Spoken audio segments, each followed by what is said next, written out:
certainly want to welcome all of you to this little online seminar. ఈ యొక్క online సదస్సుకి మిమ్మల్ని అందరినీ ప్రేమపూర్వకంగా ఆహ్వానిస్తూ ఉన్నాము. We want to thank you for tuning in. మీరు ఈ రకంగా కలిసినందుకు వందనాలు తెలియజేస్తూ ఉన్నాము. And hopefully this teaching on the end time will prepare you for what is coming. రాబోచున్న వాటి కొరకు ఈ యొక్క సెమినార్ మిమ్మల్ని సిద్ధపరుస్తుంది అని నేను విశ్వసిస్తున్నాను. During this lecture, many of your questions will be answered. ఈ యొక్క ప్రసంగము ద్వారా మీరు కలిగిన అనేకమైన ప్రశ్నలకి మీరు సమాధానాన్ని పొందుకుంటారు. However, any topic that we're not clear upon, we'll try to clarify at the end of this little lecture. ఈ ప్రసంగంలో మీ యొక్క ప్రశ్నలకు ఏదైనా జవాబు రాని ఎడల దానిని ఈ ప్రసంగము తర్వాత తప్పకుండా వాటికి జవాబు చెబుతాము. So we're going to be considering the events sequentially that lead us up to the rapture. సంఘము ఎత్తబడుటకు దారి తీసే ఆ యొక్క సంఘటనలన్నిటినీ వరుస క్రమంలో మనం పరిశీలిద్దాము. And ultimately into the millennium. ఆ రకంగా 1000 ఏండ్ల పరిపాలనలోనికి మనం వెళ్దాము. I think that we can all bear witness that something is taking place throughout the world right now. ఈ కాలంలో ఈ సమయంలో ప్రపంచ నలుమూలల ఏదో జరుగుతున్నది అనేది మన కళ్ళకు సాక్షాత్కారం అవుతుంది. And what we're seeing are precursory signs that are leading us up to that last 7-year period of time. అంత్యకాలంలో తెలియజేయబడిన ఆ 7 సంవత్సరాల కాల వ్యవధికి దారి తీసే ప్రాథమికమైన సంఘటనలు మనం చూస్తూ ఉన్నాము. Now, I'm going to give you references to verses that we do not read. మేము ఏదైతే తెలియజేయలేదో వాటికి మేము తప్పకుండా రెఫరెన్స్లు ఇస్తామండి.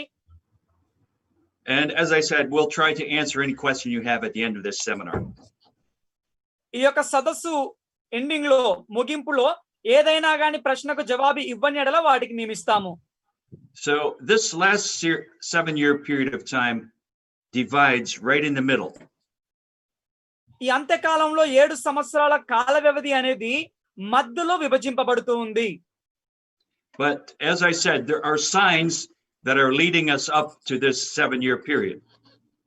నేను ఇంత ముందుకు చెప్పినట్టుగా ఈ 7 సంవత్సరాల కాల వ్యవధికి కొన్ని గుర్తులు చిహ్నాలు మనకు కనబడుతూ ఉన్నవి. In fact, Matthew 24:7-8. మత్తయి సువార్త 24వ అధ్యాయము 7-8 వచనాలు దీన్ని రుజువు చేస్తూ ఉంది. Nations are feuding with nations. జనములపై జనము. There are going to be food shortages. అలాగే Civil strife. కరువులు సంభవిస్తాయి, అంతర్గత యుద్ధాలు జరుగుతూ ఉంటాయి. And pandemics that lead us right into this 7-year period of time. ఈ యొక్క 7 సంవత్సరాల కాల వ్యవధికి నడిపించే అనేకమైన రోగములు కూడా ఉంటాయండి. And they will continue through this 7-year period as well. అది ఈ రోగములు కావచ్చు, యుద్ధములు కావచ్చు, ఇవన్నీ ఈ 7 సంవత్సరాల కాల వ్యవధిలో కూడా జరుగుతూనే ఉంటాయి. Now we're also going to see some natural cataclysms. అంతేకాదు గాని ఈ ప్రకృతి సహజమైన ఉపద్రవాలు కూడా జరుగుతూ ఉంటాయి. Such as earthquakes and asteroids that are going to disrupt the way that we live today. ఎలాంటివంటే భూకంపాలు కావచ్చు, గ్రహాల కదలికలు కావచ్చు, ఇప్పుడు మనం జీవించే జీవన విధానాన్ని కంప్లీట్ గా అంతరాయం కలిగిస్తాయండి. And they're going to continue through this 7-year period of time, but that's not going to be our main focus. అయితే ఈ విపత్తులన్నీ 7 సంవత్సరాల కాల వ్యవధిలో కూడా కొనసాగుతూనే ఉంటాయి, కానీ మన దృష్టి వాటి మీద కాదు. So at this moment, we're getting a little prelude of anarchy, lawlessness. For example, the Black Lives Matter is anarchy. కానీ ఈ సమయంలో మనం గమనించినట్లయితే అరాచకత్వానికి ముందు బాట వేసే కొన్నిటిని మనం చూస్తున్నాం, అక్రమమైన విషయాలు. ఉదాహరణకి బ్లాక్ లైవ్స్ మ్యాటర్ అనే ఒక ఉద్యమం జరుగుతూ ఉంది, అది అక్రమమే. It is the spirit of anarchy, and anarchy paves the way for the Antichrist. అది అరాచకమైన ఆత్మగా కనబడుతూ ఉన్నది. ఆ అరాచకమైన ఆత్మ అంత్యక్రీస్తుకు మార్గాన్ని సరళం చేస్తూ ఉంది. Now, you can also see this out on the street because people no longer respect the street signs, stop signs, traffic lights. ఈ యొక్క ఆత్మ అనేది మనం వీధులలో చూసినా గానీ మనకు రుజువవుతుంది అండి. ఎందుకు అనంటే ఆ యొక్క వేగ పరిమితి ఉన్నా గానీ వేగ పరిమితి దాటిపోవడము, అలాగే ఆ యొక్క ట్రాఫిక్ లైట్స్ దాటిపోవడము, ఇవన్నీ మనకు శాంతి భద్రతలు ఇవన్నీ చూస్తూ ఉన్నాం. So we're beginning to see a breakdown of law and order, which is one of the signs of the times. అయితే ఈ అంత్యకాలంలో ఉన్న గుర్తులలో ఒక గుర్తు ఏంటి అనంటే ఈ యొక్క శాంతి భద్రతలను విచ్ఛిన్నం చేయడమే. అది కూడా మన కళ్ళ ముందు చూస్తూ ఉన్నాం. And it is paving the way for the one who is called the lawless one.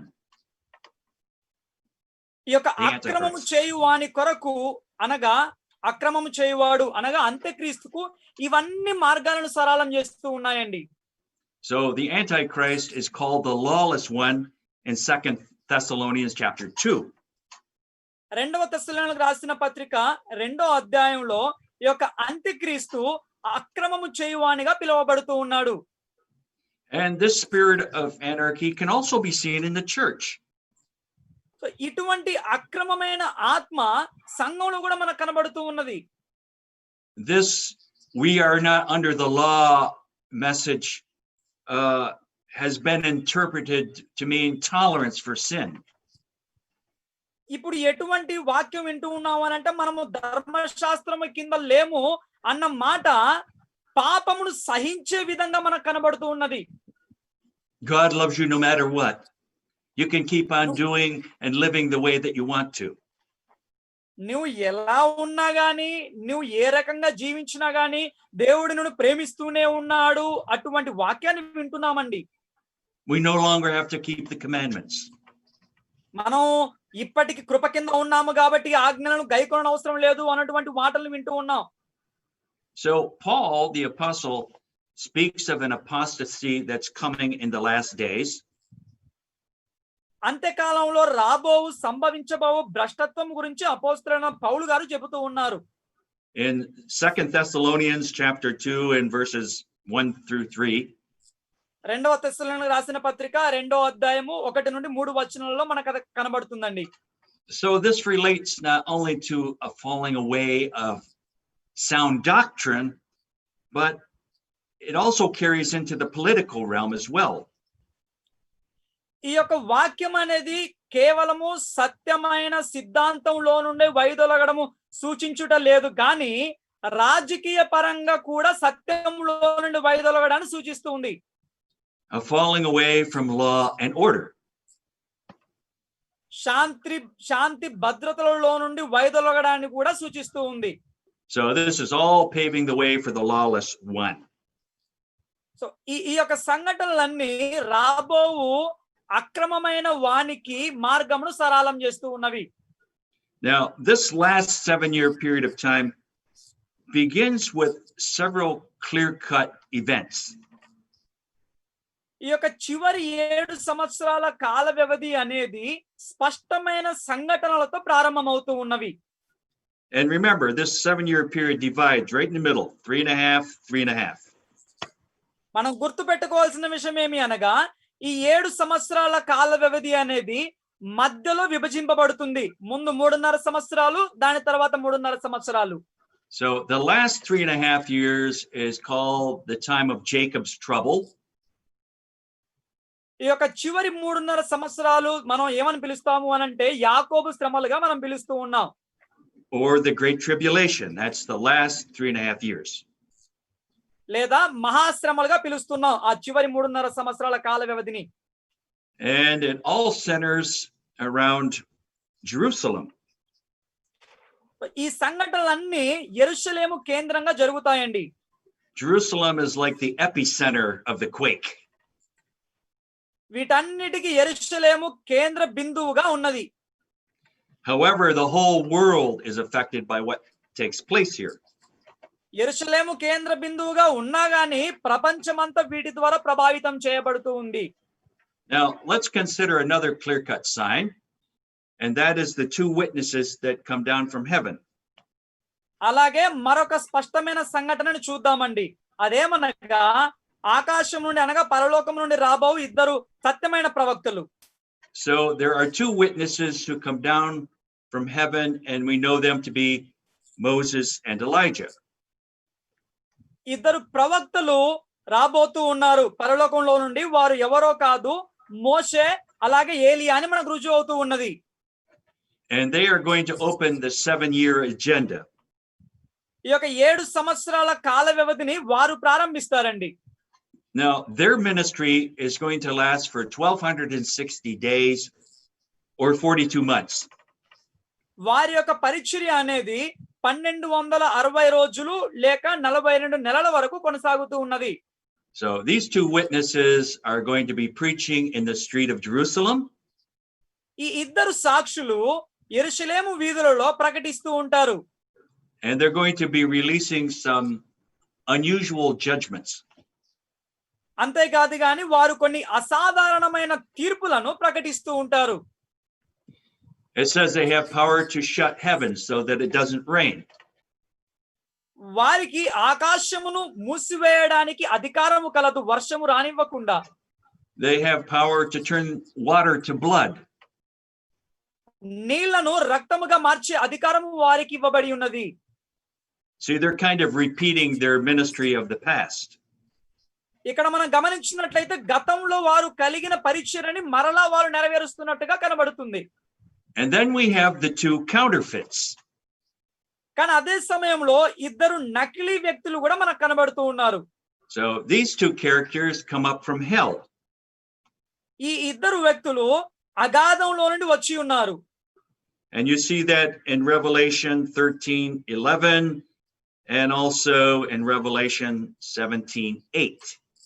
ఈ విషయాన్ని మనం ప్రకటన గ్రంథము 13వ అధ్యాయము 11వ వచనం, అంతేకాకుండా 17వ అధ్యాయం 8వ వచనంలో కూడా చూస్తామండి. So these two characters are known as the Antichrist and the false prophet. ఈ ఇద్దరు వ్యక్తులని అంత్యక్రీస్తు వాని యొక్క ప్రవక్తగా మనం పిలుస్తూ ఉన్నాం. So they're men from the past, even as Moses and Elijah are men from the past. మోషే మరియు ఏలియా గతంలో ఉన్న వ్యక్తులుగా ఎలా కనబడుతూ ఉన్నారో ఈ యొక్క అంత్యక్రీస్తు వాని ప్రవక్త కూడా గతంలో ఉన్న వ్యక్తులుగా మనకు కనబడుతూ ఉన్నారు. Both parties fulfill similar ministries from the past. గతంలో వారు కలిగి ఉన్న పరిచర్యను ఇప్పుడు నెరవేరుస్తున్నట్టుగా ఈ ఇద్దరు వ్యక్తులను చూసి మనకు అర్థమవుతూ ఉన్నది. Now, it would almost seem that the person of the Antichrist would come on the scene a little bit before this 7-year period. అంతేకాదు కానీ ఈ 7 సంవత్సరాల కాల వ్యవధి ప్రారంభం కంటే కొంచెం ముందుగా ఈ అంత్యక్రీస్తు వస్తున్నట్టుగా మనకు అర్థమవుతూ ఉన్నది. Because he's going to be a commanding figure, he's going to have to come into public view somehow. ఈ యొక్క వ్యక్తి మనుషులను ఆజ్ఞాపించువానిగా కనబడుతూ ఉన్నాడు. Because he's going to be somebody who speaks peace and tolerance and somehow establishes an armistice there in the Middle East. అంతేకాదు కానీ ఈ వ్యక్తి శాంతిని, ఓర్పును, యుద్ధ విరమణ ఒప్పందాలను కూడా చేయువాడుగా కనబడుతూ ఉన్నాడు ఈ యొక్క మధ్య తూర్పు ప్రాంతాలలో. So he establishes a covenant that will keep calm in that region. It's a 7-year agreement. ఈ యొక్క వ్యక్తి తను నివసిస్తున్న ప్రాంతంలో ఒక శాంతిని గూర్చిన ఒప్పందాన్ని ఒప్పింపజేస్తాడండి. అది 7 సంవత్సరాల వరకు ఉంటుంది. But it's broken right in the middle of that 7-year period. అయితే 7 సంవత్సరాలకి ఒప్పందాన్ని స్థాపించినా గాని ఆ యొక్క ఒప్పందం అనేది మధ్యలోనే విరమించబడుతుంది. So you see this in Daniel 9:27. ఈ విషయాన్ని మనం దానియేలు 9వ అధ్యాయం 27వ వచనంలో చూస్తాం. In fact, Daniel 9:27, we keep referring to that verse because it says quite a bit. That one verse says quite a bit. ఈ యొక్క దానియేలు 9వ అధ్యాయం 27వ వచనం అనేది మనకు చాలా ప్రాముఖ్యమైనది. మరలా దీన్ని చూస్తాం ఎందుకంటే అది మనకు ఎంతో అవసరం. And then also we have to see an alignment of 10 nations. దాని తర్వాత ఈ యొక్క 10 దేశాల సమైక్యతను మనం చూడాలండి. They're a federation of nations that align themselves with this character. అయితే ఈ యొక్క వ్యక్తికి ఈ యొక్క 10 దేశాల సమైక్యమైన ఆ యొక్క దేశముల గుంపు ఈ వ్యక్తితో ఒప్పందం చేసుకుంటున్నట్టుగా మనకు కనబడుతూ ఉన్నది. And so you see this in Revelation 17:12. దీనిని మనం ప్రకటన గ్రంథము 17వ అధ్యాయం 12వ వచనంలో చూస్తాము. And these nations were once part of the old Roman Empire. అయితే ఈ యొక్క దేశములు అంత్యక్రీస్తుతో ఒప్పందం చేసుకున్న దేశములు ఒకప్పుడు ప్రాచీన రోము దేశంలో భాగస్థులుగా ఉన్నారు. They aligned themselves with the Antichrist for 1 hour. వారు ఒక గడియ వరకు అంత్యక్రీస్తుతో ఒప్పందం చేసుకొని ఉంటారు. Now, 1 hour is just a figure of speech. ఒక గడియ అనేది కేవలం భాషా రూపకం అండి. So it's just for a short time. ఒక గడియ అనగా దాని అర్థం కొంతకాలం వరకు. And these 10 nations later destroy Rome. దాని తర్వాత ఈ యొక్క దేశములే ఈ యొక్క రోమా సామ్రాజ్యం నాశనం చేస్తాయి. So this alignment of 10 nations has to take place pretty early on in that 7-year period. ఈ యొక్క 7 సంవత్సరాలకు ముందుగానే ఈ యొక్క దేశముల సమైక్యత అనేది జరగాలండి. So the man of sin and his accomplice will be promoting a message during the same time that Moses and Elijah are preaching. ఈ యొక్క మోషే ఏలియాలు వారు కలిగిన వాక్కును ప్రకటిస్తూ ఉన్నప్పుడే ఈ యొక్క పాప పురుషుడు వాడితో ఉన్న మనుషులు కూడా వారి వాక్కును వెల్లడి చేస్తూ ఉంటారు. The two false witnesses will be speaking about peace and prosperity and tolerance and acceptance and all of that. ఈ యొక్క ఇద్దరు అబద్ధపు సాక్షులు శాంతి గురించి, సమాధానం గురించి, వస్తుపరమైన ఐశ్వర్యం గురించి మాట్లాడుతూ ఉంటారు. And they will also seem to have the answer for the world's economic woes at that time, because there's going to be an economic crisis in the world. అంతేకాదు కానీ వారికి ఈ యొక్క ప్రపంచమంతా ఎదుర్కొంటున్న ఆర్థికమైన ఇబ్బందులకు వారు జవాబును కలిగి ఉంటారు అని మనం చూస్తూ ఉన్నాం. So now at the same time, Moses and Elijah look like the bad guys. అదే సమయంలో మోషే ఏలియాలు చెడ్డవారిగా కనబడుతూ ఉంటారు. And they're releasing some very uncomfortable judgments. వారు అసాధారణమైన తీర్పును తీరుస్తూ ఉంటారండి. Now, the Jews seem to embrace the two wrong men. అయితే యూదులు మాత్రము ఈ యొక్క తప్పుడు ప్రవక్తలను వారు కౌగలించుకుంటారు, దగ్గరికి తీస్తారు అన్నట్టుగా చూస్తూ ఉన్నాం. So Israel as a nation is supposed to be following Moses and Elijah. Israel ఒక జనాంగముగా మోషేను ఏలియాను వారు వెంబడించాలి గాని, But when these two witnesses come, they reject them. కానీ వారు ఈ యొక్క ఇద్దరు సాక్షులు, సత్యమైన సాక్షులు వచ్చినప్పుడు మాత్రం వారిని ఇజ్రాయేల్ దేశం తిరస్కరిస్తున్నట్టుగా మనం చూస్తూ ఉన్నాం. Okay, another event that has to take place to begin the 7-year period is the temple. ఈ యొక్క 7 సంవత్సరాల కాల వ్యవధిని ప్రారంభించడానికి జరగబోయే మరొక సంఘటన ఏంటి అంటే ఆలయము, దేవుని మందిరము. So there has to be a temple at the beginning or shortly into this 7-year period of time. ఈ యొక్క 7 సంవత్సరాల కాల వ్యవధి ప్రారంభంలో గాని ఆ కాల వ్యవధిలో కానీ ఆలయం అనేది నిర్మింపబడి ఉండాలి. Now remember, there has not been a temple since 70 AD. క్రీస్తు శకం 70వ సంవత్సరం నుండి ఇంతవరకు అక్కడ ఆలయం లేదండి.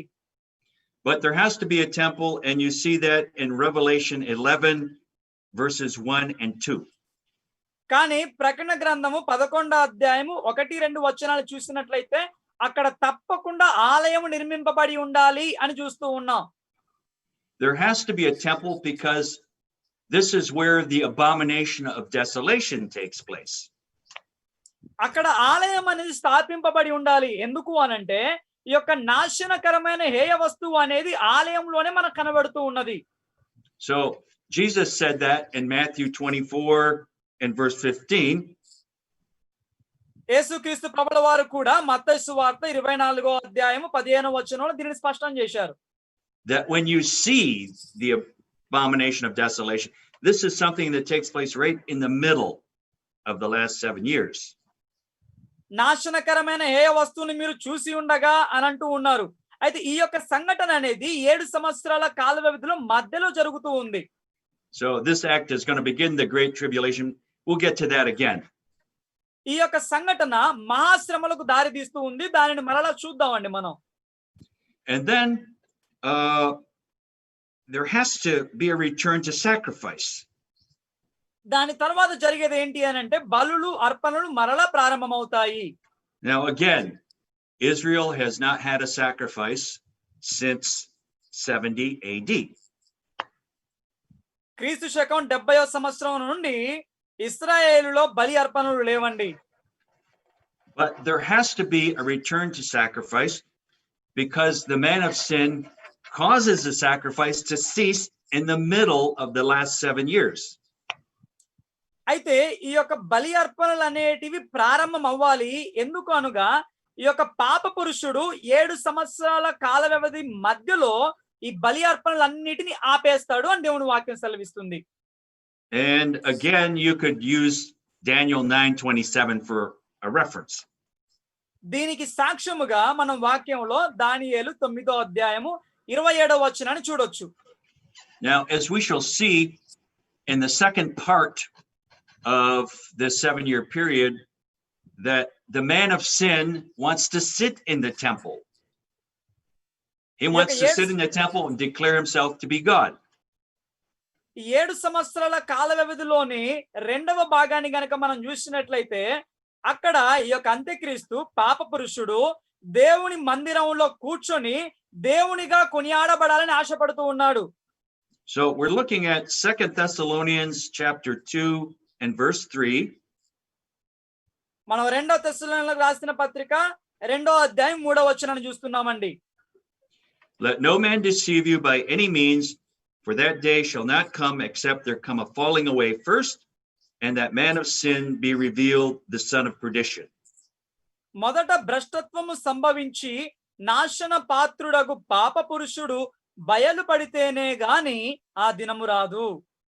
And verse 4, who opposes and exalts himself above all that is called God or that is worshipped, so that he as God sitteth in the temple of God, showing himself to be God.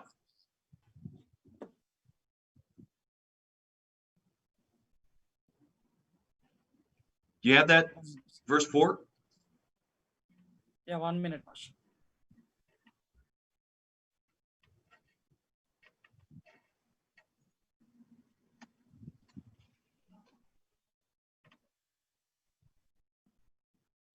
ఏది దేవుడు అనబడునో ఏది పూజింపబడునో దానినంతటిని ఎదిరించుచు దానికంతటికి పైగా వాడు తన్ను తానే హెచ్చించుకొనుచు తాను దేవుడనని తన్ను కనపరుచుకొనుచు దేవుని ఆలయంలో కూర్చుండును గనుక ఏ విధముగానైనను ఎవడును మిమ్మును మోసపరచనీయకుడి. Okay. So the apostle Paul said, don't be deceived on this point. So ఈ విషయంలో మిమ్మల్ని ఎవ్వరూ మోసం చేయకుండా చూసుకోండి అని అంటూ ఉన్నాడు. And he's referring to the second coming. అపోస్తలుడైన పౌలు ఈ విషయంలో అంటున్నాడు అని అంటే దేని గురించి అని అంటే రెండవ రాకడను గురించి. This is not going to take place before you see the man of sin sitting in the temple declaring himself to be God. ఈ యొక్క సంఘటనలన్నీ పాప పురుషుడు బయలుపరచబడి అనగా అంత్యక్రీస్తు బయలుపరచబడి దేవుని మందిరంలో దేవునిగా కూర్చుంటే తప్పితే ఇవి జరగవు అని అంటూ ఉన్నాడు. And this revelation does not take place until the middle of the last 7 years. ఈ యొక్క ప్రత్యక్షతలన్నీ ఈ యొక్క 7 సంవత్సరాల కాల వ్యవధి మధ్యలోకి వస్తేనే కానీ సంభవించవండి. So the church is here to see that, and that's the middle of the last 7-year period. ఈ యొక్క 7 సంవత్సరాల కాల వ్యవధి మధ్యలో ఈ సంఘటనలన్నీ సంఘము చూస్తూ ఉంది. And Jesus also makes reference to the fact that the church is going to be here to see this happen. ఈ సంఘటనలన్నీ జరుగుతూ ఉన్నప్పుడు సంఘము వాటిని చూస్తుంది అని యేసుక్రీస్తు ప్రభుల వారు కూడా సెలవిచ్చారు. And for a reference, you could put Matthew 24:15. దీనికి సాక్ష్యం ఏంటి అనగా వాక్యంలో మత్తయి సువార్త 24వ అధ్యాయం 15వ వచనంలో ఉందండి. So if you don't know what the abomination of desolation is all about, ఈ నాశనకరమైన go ahead. ఈ నాశనకరమైన హేయ వస్తువు ఏమిటి తెలియని ఎడల It's an act that actually took place in the 2nd century BC. ఈ యొక్క It's an act సంఘటన that has taken place already. Okay pastor. ఇది ఇంతకు ముందు గతంలో క్రీస్తు శకం 2వ శతాబ్దంలో జరిగిందండి ఈ యొక్క సంఘటన. But it's going to be duplicated again. ఈ యొక్క సంఘటన అనేది మరలా నకిలీ చేయబడుతూ ఉన్నది. So, going back to the 2nd century, this person who was a figure of the Antichrist put an image of himself in the temple and offered swine flesh to it. This goes back to 2nd century BC. క్రీస్తు పూర్వము 2వ శతాబ్దంలో మనం చూసినట్లయితే అంత్యక్రీస్తుకు సాదృశ్యంగా కనబడుతూ ఉన్న ఒక వ్యక్తి ఆ యొక్క బలిపీఠము మీద హేయ వస్తువును సమర్పించినట్టుగా చూస్తూ ఉన్నాం. So the Antichrist is going to put an image of himself in the holy place in the temple and command worship to his image. అంత్యక్రీస్తు పరిశుద్ధ స్థలంలో వాని యొక్క విగ్రహాన్ని పెట్టి అందరూ దానిని ఆరాధించాలి అని తెలియజేస్తూ ఉన్నాడు.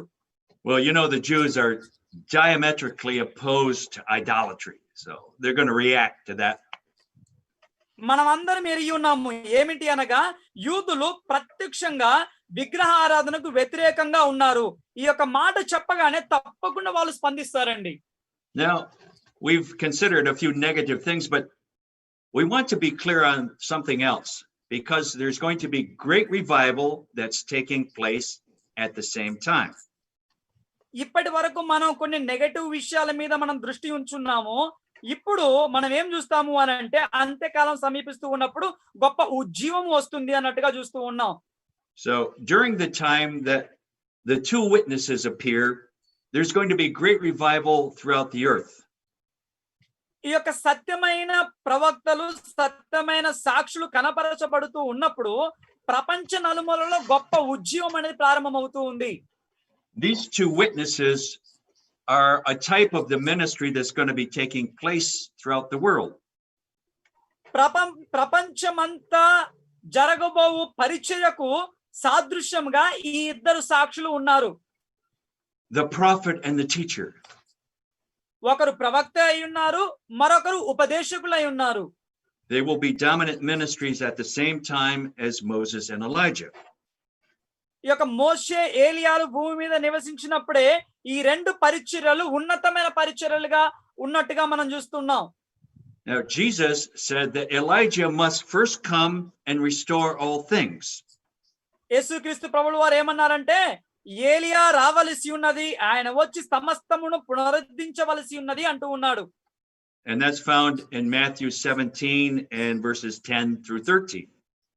అది మత్తయి సువార్త 17వ అధ్యాయము 10వ వచనం నుండి 13వ వచనం వరకు చూస్తామండి.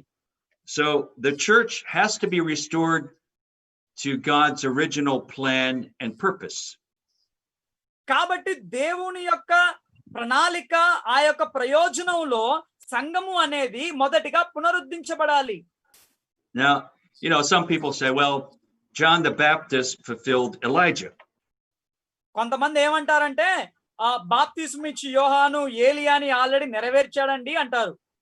But John the Baptist was dead at the time that Jesus made that statement. Elijah must first come. అయితే ఈ బాప్తిస్మం ఇచ్చి యోహాను యేసుక్రీస్తు ఎప్పుడైతే మరలా ఏలియా రావలసి ఉన్నది అని అన్నాడో ఆ మాట అనే సమయంలో బాప్తిస్మం ఇచ్చి యోహాను మరణించి ఉన్నాడు అప్పటికే. So the two from heaven are figureheads of the revival that's going to be taking place in the earth. పరలోకంలో నుండి రాబోవు ఈ ఇద్దరు సాక్షులు భూమి మీద సంభవించబోవు ఉజ్జీవమునకు సాదృశ్యంగా కనబడుతూ ఉన్నారు. And at the same time, the two from beneath are kind of figures of the deception that's going to be taking place in the earth at that time. అదే కాకుండా అదే సమయంలో అగాధంలో నుండి ఇద్దరు సాక్షులు రాబోతూ ఉన్నారు. వారు మోసానికి సాదృశ్యంగా కనబడుతూ ఉన్నారు. So there's a true prophetic voice going forth. ఆ సమయంలో సత్యమైన ప్రవచనాత్మకమైన ఆ స్వరము వినబడుతూ ఉన్నది. There are true miracles taking place. సత్యమైన అద్భుతములు జరుగుతూ ఉంటవి ఆ సమయంలో. And then there is the false prophet and counterfeit miracles that are taking place. అదే సమయంలో సత్యమైనవి జరుగుతూ ఉండగా అసత్యమైన ప్రవక్తలు వస్తారు, అసత్యమైన నకిలీ అద్భుతాలు చేస్తారండి.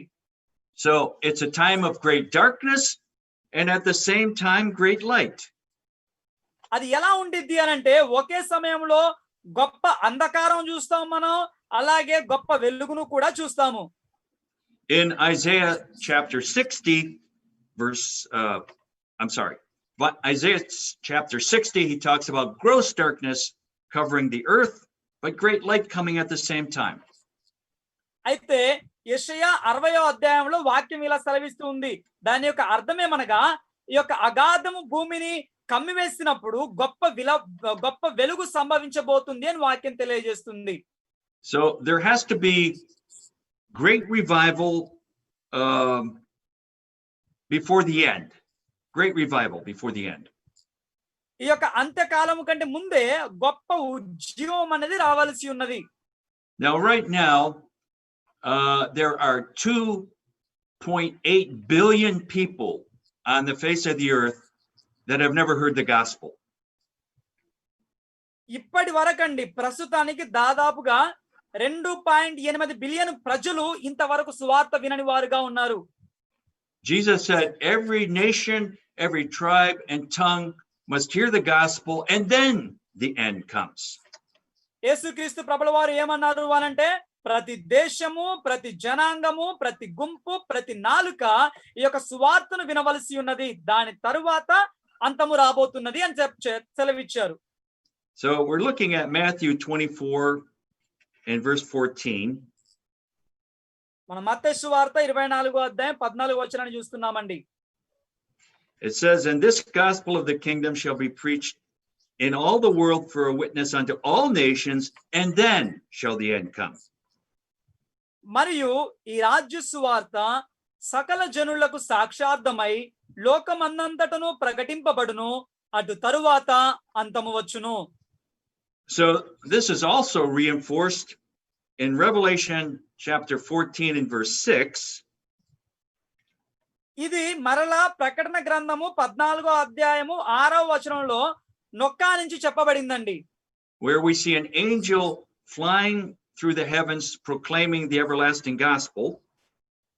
ఇక్కడ ఒక దూత ఆకాశంలో తిరుగుతూ నిత్యమైన సత్యమైన సువార్తను ప్రకటిస్తున్నట్టుగా మనం చూస్తూ ఉన్నాం.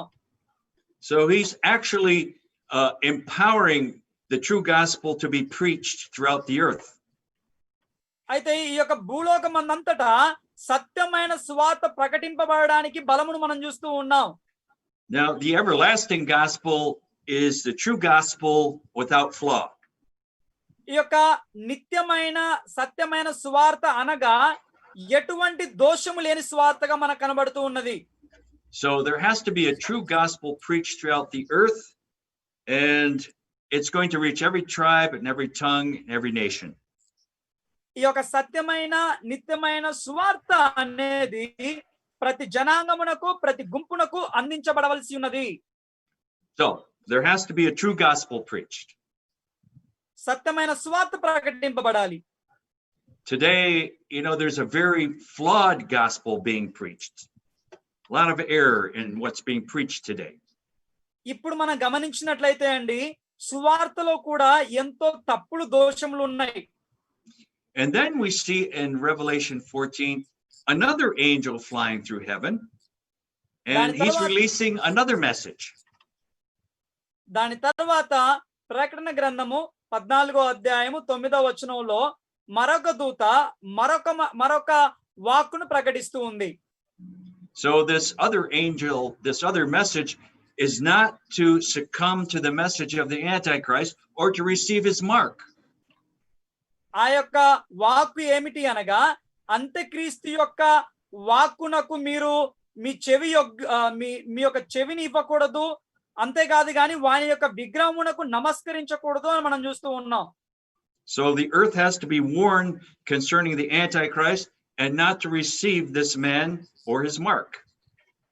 అయితే ఈ యొక్క భూమి అనేది ఈ జనాంగములు అంత్యక్రీస్తును గురించి వాని ముద్రను గురించి ఆ వాక్కుని వినవలసి ఉన్నది.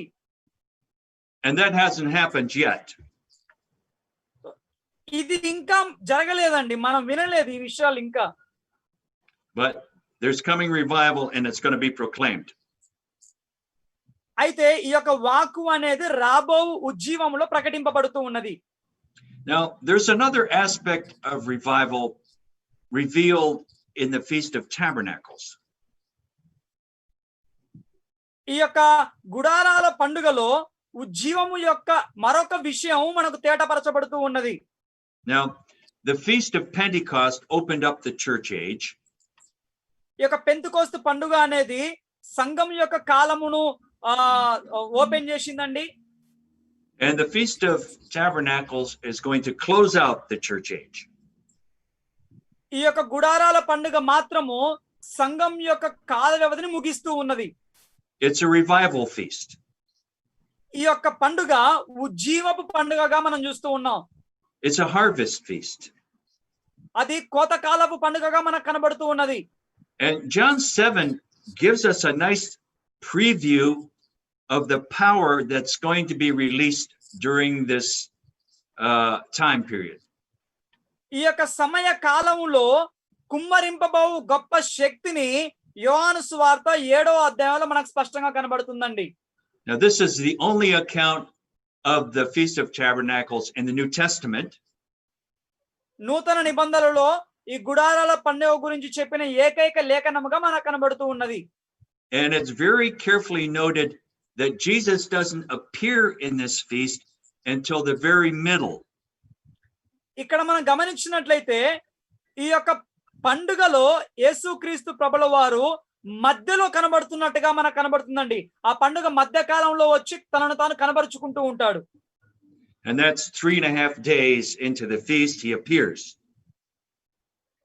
ఆ యొక్క పండుగ ప్రారంభమయ్యి 3.5 రోజుల తరువాత తనను తాను కనబరుచుకు ఉన్నాడు యేసుక్రీస్తు ప్రభుల వారు.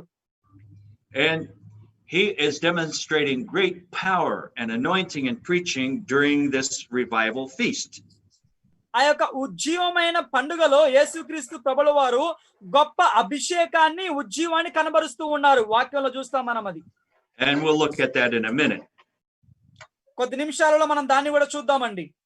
Then also Joel talks about the latter rain that has to come. అలాగే ఈ యోవేలు కూడా రాబోవు కడవరి వర్షం గురించి తెలియజేస్తూ ఉన్నాడు. And that's mentioned in Joel chapter 2:28 through 32. ఈ లేఖనం అనేది యోవేలు 2వ అధ్యాయము 28 నుండి 32 వచనాలలో మనకు స్పష్టమవుతూ ఉన్నది. So this latter rain corresponds to the Feast of Tabernacles. ఈ యొక్క కడవరి వర్షము అనేది ఈ యొక్క గుడారాల పండుగకు ఒక సంబంధాన్ని కలిగి ఉన్నదండి. And also in James chapter 5 and verse 7. అలాగే యాకోబు పత్రిక 5వ అధ్యాయము 7వ వచనంలో గమనించినట్లయితే James says that there has to be a latter rain to complete the harvest, the church. ఈ యొక్క కోతను అనగా సంఘమును ముగించడానికి ఈ యొక్క కడవరి వర్షం అనేది అవసరము అని తెలియజేస్తూ ఉన్నాడు. So the latter rain brings the harvest to completion. ఈ యొక్క కడవరి వర్షము అనేది ఈ యొక్క కోతను ముగింపునకు సంపూర్ణతకు తీసుకుని వస్తూ ఉన్నది. And Christ is coming for a restored church, a glorious church. మనం గుర్తుపెట్టుకోవాల్సింది ఏంటి అనంటే యేసుక్రీస్తు ప్రభుల వారు పునరుద్ధరించబడిన సంఘము కొరకు మహిమతో నింపబడిన సంఘము కొరకు వస్తూ ఉన్నాడు. So the early rain spiritually took place at Pentecost. ఈ యొక్క మొదటి వర్షము అనేది పెంతెకోస్తు పండుగతో ప్రారంభమైంది. The latter rain spiritually will take place during the last 7-year period of time here. Actually, go ahead. ఆత్మీయంగా గమనించినట్లయితే అండి, ఈ యొక్క తొలకరి వర్షము అనేది పెంతెకోస్తు పండుగతో ప్రారంభమైంది. కడవరి వర్షం అనేది గొప్ప ఉజ్జీవముతో ముగించబోతుంది. Okay, let's look at it like this. The ministry of Christ was 3.5 years. ఇలా చూద్దామండి మనం. ఏమిటి అనగా యేసుక్రీస్తు ప్రభుల వారి పరిచర్య 3.5 సంవత్సరాలుగా మనం చూసాము. And the church is promised to do the greater works, and they're going to do the greater works during the last 3.5 years. అంతేకాకుండా సంఘము కూడా గొప్ప క్రియలను చివరి 3.5 సంవత్సరాలలో చేస్తారు అని వాగ్దానమును పొందుకొని ఉన్నారు. Of course, 3.5 and 3.5 is 7, which means completion. అలాగే మొదటి 3.5 సంవత్సరాలు యేసుక్రీస్తు ప్రభుల వారు చేసిన పరిచర్య, చివరి 3.5 సంవత్సరాలు సంఘము చేయబో పరిచర్య, రెండింటిని కలిపిన యెడల 7 సంవత్సరాలు సంపూర్ణతను సూచిస్తూ ఉన్నది. So there is great revival during the first 3.5 years with Moses and Elijah.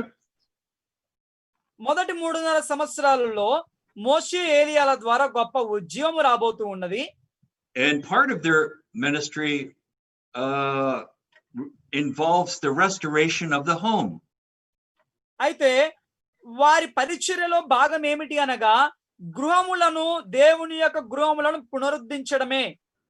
And Malachi said this in chapter 4, verses 4 through 6. మలాకి 4వ అధ్యాయము 4-6 వచనాలలో ఈ అంశాన్ని చూస్తామండి మనం. So the message of Elijah is to bring restoration to the home. అయితే దేవుని గృహమునకు పునరుద్ధరణ తీసుకొని రావడమే ఈ ఇద్దరు సాక్షుల యొక్క పరిచర్య అయి ఉన్నది. To turn the heart of the fathers to the children and the heart of the children to the fathers. తండ్రుల యొక్క హృదయములను కుమారుల వైపు, కుమారుల యొక్క హృదయములను తండ్రుల వైపు తిప్పుటకు ఏలియా పరిచర్య కలిగి ఉన్నాడు. And that begins with repentance, the spirit of repentance. So ఇది పశ్చాత్తాపము ద్వారా ప్రారంభమవుతుందండి. And repentance comes from conviction. ఈ యొక్క పశ్చాత్తాపం అనేది ఒప్పుకోలులో నుండి పుట్టుకొస్తుంది. And conviction comes from God's word. ఈ యొక్క ఒప్పుకోలు అనేది దేవుని వాక్యము ద్వారా వస్తుందండి. So these two witnesses are figureheads of the true message and the true messenger. ఈ యొక్క ఇద్దరు సాక్షులు సత్యమైన వాక్యమునకు, సత్యమైన వాక్కును మోసుకొని వెళ్ళే వారికి సాదృశ్యంగా కనబడుతూ ఉన్నారు. The two false witnesses are also figureheads of many false prophets that will be in the earth at the same time as well. అదే సమయంలో మరొక ఇద్దరు అబద్ధపు ప్రవక్తలు అబద్ధపు ప్రవచనానికి, అబద్ధపు బోధకులకు సాదృశ్యంగా కనబడుతూ ఉన్నారు. Jesus said that many would come in his name యేసుక్రీస్తు ప్రభుల వారు ఏమన్నారు అనంటే, నా and నామములో deceive many. అనేక మంది బయలుదేరి అనేక మందిని మోసం చేస్తారు అని అన్నారండి. Of course, not all claiming to be Christ, but claiming to represent Christ. దాని అర్థం ఏమనగా అందరూ నేనే క్రీస్తుని అని చెప్పకపోవచ్చు, కానీ క్రీస్తు నుండి వచ్చి ఉన్నాము అని మాత్రం చెబుతారండి. So I hope we're beginning to see the conflict of the ages. అయితే ఇక్కడ మనం ఈ యుగముల మధ్య సంఘర్షణను చూస్తూ ఉన్నామండి. The conflict of good and evil. మంచి చెడుల మధ్య సంఘర్షణను చూస్తూ ఉన్నాము. The conflict of truth and error. ఈ యొక్క సత్యము అసత్యము మధ్య సంఘర్షణను చూస్తూ ఉన్నాము. So before the church age is over, God is going to separate the true and the false. ఈ యొక్క సంఘ కాల వ్యవధి ముగించబోయే ముందు దేవుడు సత్యమును అసత్యమును వేరు చేస్తారు. The tare and the wheat. గోధుమలలో నుండి ఆ యొక్క గురుగులను వేరు చేస్తారండి. And remember, this is within the kingdom. This is in the church. ఇలా వేరు చేయడం అనేది దేవుని యొక్క రాజ్యంలో అనగా దేవుని సంఘంలోనే ఉన్నదని గుర్తుపెట్టుకోవాలి మనం. The world is already lost. They're already antichrist. ఎందుకు అనగా ఈ ఆల్రెడీ లోకం అనేది నశించిపోయి ఉన్నది. లోకం అనేది అంత్యక్రీస్తు కిందనే ఉన్నది కాబట్టి అందులో నుండి వేరు చేయడం ఏమీ ఉండదు. Okay. Now, after the two witnesses finish their 1260-day ministry, అయితే ఈ సత్యమైన ప్రవక్తలు సాక్షులు వారు కలిగిన పరిచర్యను 1260 రోజుల పరిచర్యను ముగించాక the man of sin turns upon them and kills them in the street of Jerusalem.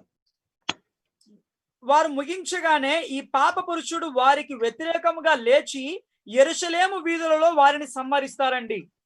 And their bodies lie in the street for 3.5 days. 3.5 రోజుల వరకు వారి మృతదేహములు ఆ యొక్క యెరూషలేము వీధులలో పడి ఉంటాయి. And the whole world views them live stream. అయితే ప్రపంచమంతా లైవ్ గా వారిని చూస్తారండి. In fact, the whole world is rejoicing at the death of these two men. అయితే ఈ ఇద్దరు మనుషుల యొక్క మరణాన్ని బట్టి ప్రపంచమంతా సంతోషిస్తున్నట్టుగా మనకు కనబడుతూ ఉన్నది. Because these men have released some tremendous judgments upon the earth. ఎందుకు అనంటే ఈ ఇద్దరు వ్యక్తులు భూమి మీద అసాధారణమైన తీర్పును తీర్చి ఉంటారు. In fact, they probably released some of the judgments that you see in the book of Revelation. ప్రకటన గ్రంథంలో మనం చూసిన కొన్ని తీర్పులను కూడా వారు ప్రకటించి ఉన్నట్టుగా మనకు కనబడుతూ ఉన్నది. But you could put Revelation 11:7-9. ఇది ప్రకటన గ్రంథము 11వ అధ్యాయము 7వ వచనం నుండి 9వ వచనంలో మనకు స్పష్టమవుతున్నదండి. Now, after 3.5 days, you notice there's a lot of 3.5s here in scripture. A lot of 3.5s. మనం గమనించినట్లయితే వాక్యంలో అనేక మారులు 3.5 అన్న కాల వ్యవధి మనకు తరచుగా వస్తూ ఉంది. So after 3.5 days, the two witnesses are resurrected in the sight of the whole world. అయితే ప్రపంచమంతా లైవ్ గా చూస్తూ ఉండగానే 3.5 రోజుల తర్వాత వీరిద్దరూ తిరిగి లేస్తారండి. And they're taken up into heaven. వారు పరలోకానికి కొనుపోబడతారు. And this is followed by a great earthquake, and 7,000 in Jerusalem die. దీని తర్వాత మహా భూకంపం జరుగుతూ ఉన్నది. యెరూషలేములో దాదాపుగా 7,000 మంది మరణిస్తారండి. Then a great fear falls upon the city and the nations too. అప్పుడు ఆ పట్టణము మీద గొప్ప భయము సంభవిస్తుంది. అంతేకాదు గాని ఈ యొక్క దేశముల మీద గొప్ప భయము సంభవిస్తూ ఉంది. So you could put Revelation 11:11-13. దీనికి ప్రకటన గ్రంథము 11వ అధ్యాయం 11వ వచనం నుండి 13వ వచనంలో స్పష్టమవుతుంది అండి. Very good. I see you're posting some of those on the screen, so that's good. చాలా సంతోషం, స్క్రీన్ మీద పెడుతున్నారండి. So the two prophets that Israel celebrates are rejected by Israel. అయితే ఈ నిజమైన ప్రవక్తలను బట్టి ఇజ్రాయెల్ సంతోషించాలి గాని ఈ ఇజ్రాయెల్ వారిని తిరస్కరిస్తూ ఉంది. But as Jesus said, a prophet is not received by Jerusalem.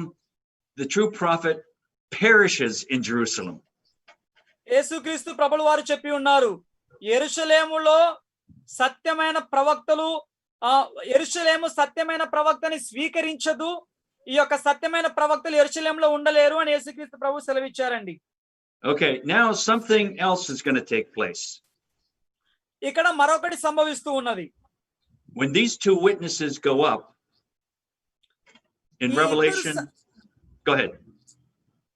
ఈ ఇద్దరు సాక్షులు కొనుపోబడినప్పుడు we see in Revelation 12 that at this time the woman is giving birth to a man child. ఇదే సమయంలో ప్రకటన గ్రంథం 12వ అధ్యాయంలో ఒకటి చూస్తామండి. ఈ యొక్క స్త్రీ మగ శిశువుకు జన్మనిస్తున్నట్టుగా చూస్తూ ఉన్నాం. Now the woman is the church. ఈ యొక్క స్త్రీ అనేది మనకు సంఘముగా కనబడుతూ ఉన్నది. She's giving birth to a company within the church, and these are the first fruits that you see in Revelation 14. ఈ యొక్క స్త్రీ ప్రకటన గ్రంథం 14వ అధ్యాయంలో చూసినట్టుగా సంఘంలో ఉన్న ఒక గుంపుకు జన్మనిస్తూ ఉన్నది. So I'm connecting this man child that goes up with the 144,000. This is first fruits in Revelation 14. ప్రకటన గ్రంథం 14వ అధ్యాయంలో పేర్కొనిన ఆ యొక్క మగ శిశువుని ఈ 144,000 మందితో నేను పోలుస్తూ ఉన్నానండి. So what are the first fruits? ప్రథమ ఫలములు అనగా ఏమి?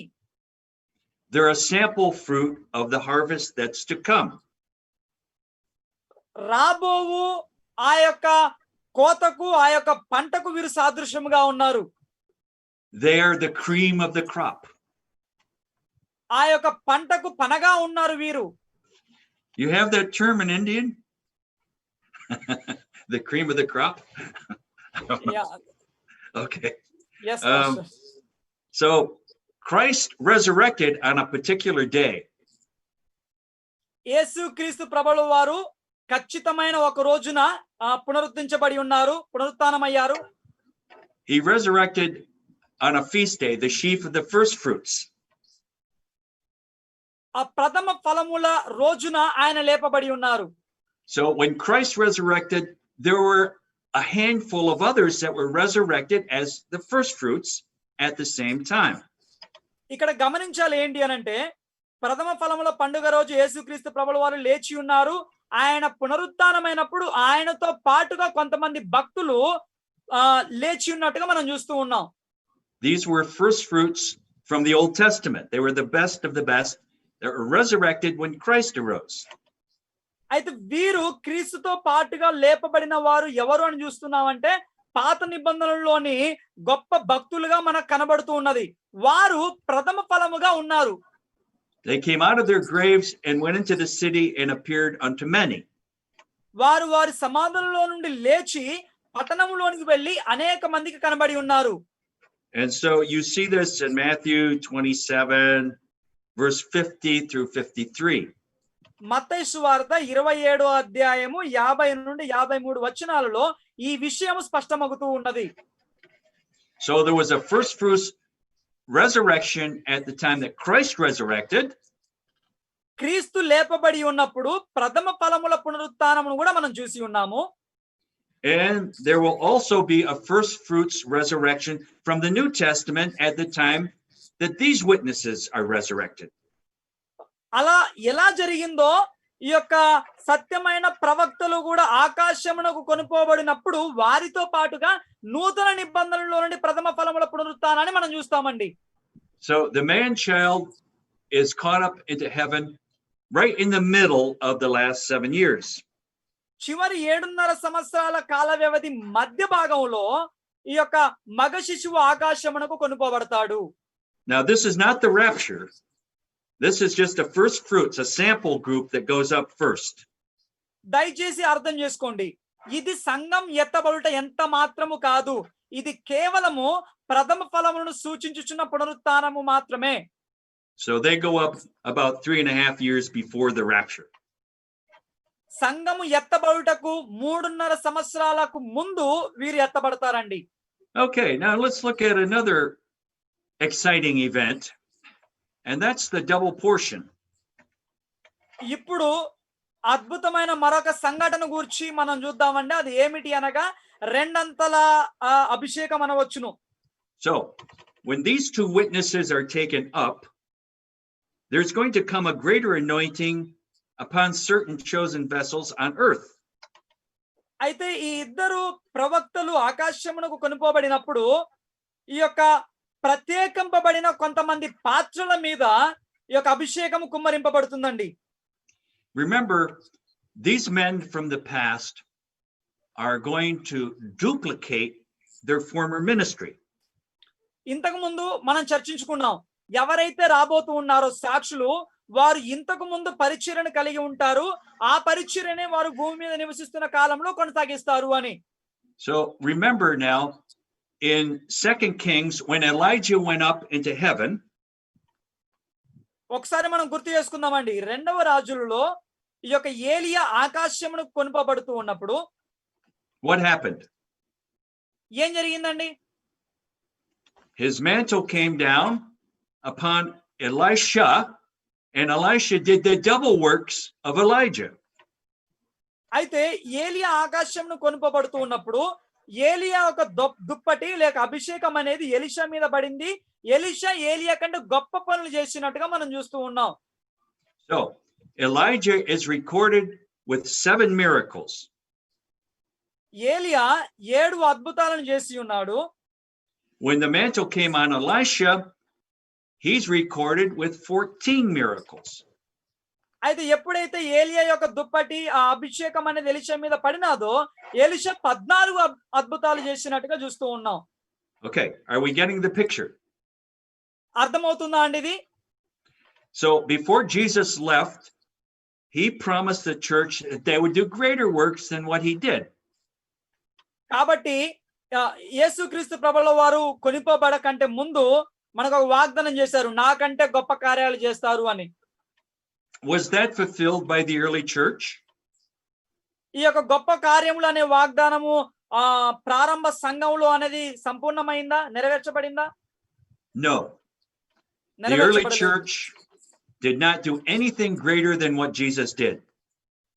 ఆదిమ సంఘం అనేది యేసుక్రీస్తు ప్రభువుల వారు చేసిన గొప్ప కార్యాలకు మించి ఏమీ చేయలేదండి. They might have equaled some of his miracles, but they did nothing greater than what Jesus did. ఆదిమ సంఘము యేసుక్రీస్తు చేసిన అద్భుతాలకు సమానముగా చేసి ఉండొచ్చు, కానీ యేసుక్రీస్తు కంటే గొప్ప కార్యాలు మాత్రం ఆదిమ సంఘం చేయలేదు. So the greater works are going to have to be done during the last 3.5 years. కాబట్టి యేసుక్రీస్తు ప్రభువుల వారు వాగ్దానం చేసిన ఆ యొక్క గొప్ప క్రియలు అనేది ఆ యొక్క చివరి 3.5 సంవత్సరాల కాల వ్యవధిలో జరగవలసి ఉన్నవి. In fact, if you study the miracles of Elisha, మనం ఎలీషా యొక్క అద్భుతాలు గనక మనం చూసినట్లయితే, they were performed during a time of great darkness. ఈ ఎలీషా యొక్క అద్భుతములు చీకటి సమయాలలో అనగా ఆ సమయాలలో గొప్ప అంధకారం నిండి ఉన్నదండి. Great trial was upon the earth, water contamination, food contamination, enemies invading, and so on. Elisha గొప్ప అద్భుతాలు చేసినప్పుడు ఆ యొక్క ఆహారము నీరు కలుషితమైన సమయాలలో చేశాడు. దాని తర్వాత గొప్ప బలాత్కారము గొప్ప శ్రమల కాలంలో చేసినాడండి అవన్నీ. So again, Christ ministered for 3.5 years. యేసుక్రీస్తు ప్రభువుల వారు 3.5 సంవత్సరాల వరకు పరిచర్య చేసి ఉన్నారు.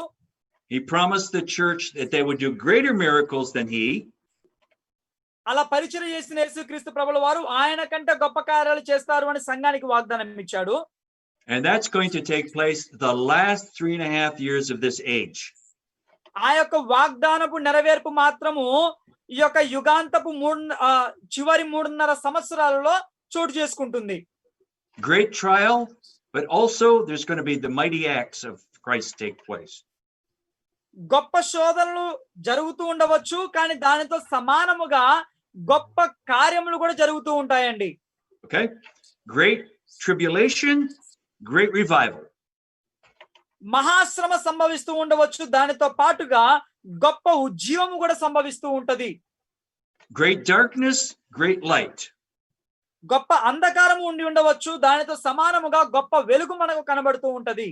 Simultaneously, coming at the same time. ఇవన్నీ ఒకే సమయంలో జరుగుతూ ఉంటాయండి. And you could note Isaiah 60 and verses, the first 3 verses. ఇది యెషయా 60వ అధ్యాయము 1 నుండి 3 వచనాలు స్పష్టమవుతూ ఉన్నది మనకు. Okay? I hope that encourages us a little bit. Okay, now let's consider the abomination of desolation. ఈ సమయంలో నాశనకరమైన హేయ వస్తువు గురించి మనం చర్చించుకుందామండి. In fact, I don't know, would it be a good time to take a break right now, do you think?